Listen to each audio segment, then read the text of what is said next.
And it is such a deeply rooted issue that it is at the core of many, many other issues and ongoing, problems in Uzbekistan. For example, even though the main reason for the July unrest in Nukus, Karakalpakstan, was the constitutional reform, proposal that angered many people, protesters were also expressing grievances about the level of corruption in Karakalpakstan and the level of corruption in the capital itself, saying that nobody cares about us. What's happening to all this money that's being directed to us? We're not seeing the impact of this investment. How do you see evaluate the aftermath of what happened in Karakalpakstan so far? We know that you're closely watching the trials in Bukhara, and you have called for a full and transparent investigation. How do you see the process so far? So, as you said, we're following it very, very closely. After the initial protests and the horrible violence that we saw in Karakalpakstan, there were some encouraging steps taken by the government to establish an independent commission to take a closer look at what actually happened. We'd love to see the report and the findings of this commission. I think it's long overdue, and I'm sure that in addition to the United States, I'm sure the people of Uzbekistan would like to know what the commission found. At the same time, we've seen a number of people on trial, but there's still some questions about whether or not there will be law enforcement officials that are going to be held accountable for possible crimes or misuse of force during the protests. So these are all things which we're waiting. Justice moves slowly sometimes, and we recognize that. It's important that these proper procedures are followed, but we do hope that there will be some more information shared and some more transparency and ultimately accountability for what happened in Karakalpakstan.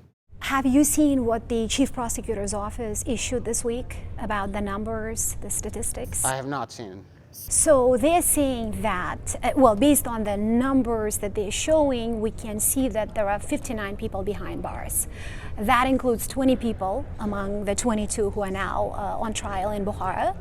And two people there, one is under house arrest apparently, another one is conditionally released. And then there are 39 people who are being investigated separately. Okay. So the majority of the 516 who were initially arrested, they let them go, and then the Chief Prosecutor's Office also, in response to the inquiry from the Ombudsman's office, they said that the actions of the security forces will be investigated, and if there is enough proof, they would be prosecuted. So the government is basically indicating that everything is still on, the investigation is still on. So Justice Minister Akbar Tashkulov this week in Washington, he basically told us, don't rush to judge. Don't rush your conclusions because we're still working. Let the system work. Give us a chance. And give us a chance is a statement that we hear from the Uzbek government, including from the members of the Parliamentary Commission who are investigating, you just talked about. They say that something like this had never happened in Uzbekistan. We've never had such a probe. And this is in response to all this criticism about the commission. It doesn't really enjoy much credibility, including in Karakalpakstan, where I asked many people.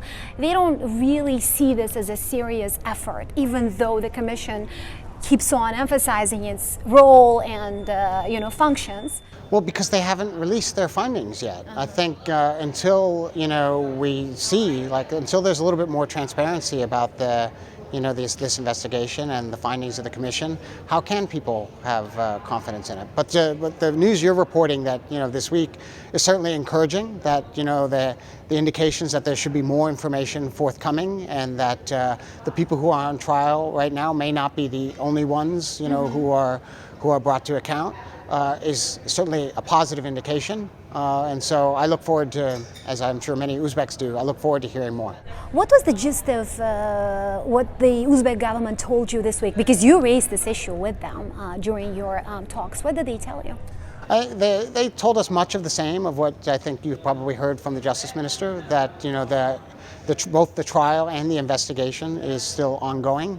And that if in fact there is evidence to support that there was misuse of that violence was committed, or that whether it was protesters or law enforcement who were guilty, that these people will be brought to account. Are you still pushing for independent investigation?